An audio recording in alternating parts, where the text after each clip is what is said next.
Miss, okay ka lang? Okay ka lang? Miss, okay ka lang? Sandali lang, kukuha akong tubig ah. Sandali lang.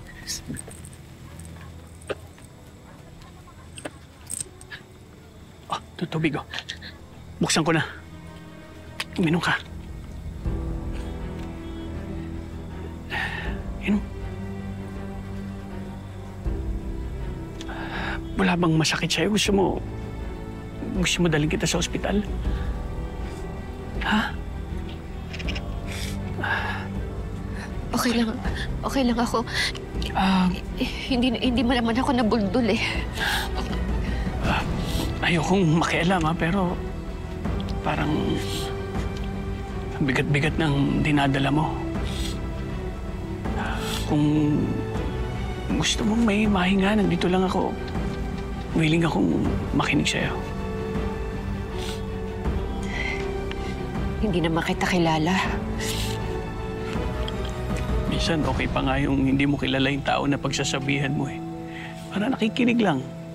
Kahit ano, pwede mong sabihin na hindi ka husgahan. Di ba? Tipong makikinig lang ako. Lahat na kasi ginawa ko sa anak ko eh. Lahat binigay ko na para sa kanya. Lahat na magpapasaya sa kanya, binigay ko na. Pero sa huli, wala pa din. Ako pa rin ang mali. Ako pa din yung masama. Ano mo, hindi nanay ang turing niya sa akin.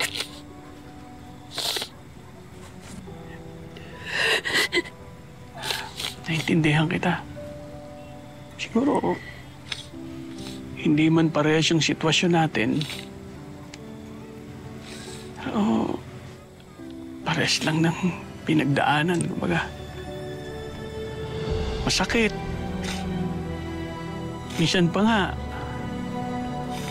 pamilya pa natin ang gumaganito sa atin eh. Tulad ng ate ko, hindi niya ako matanggap.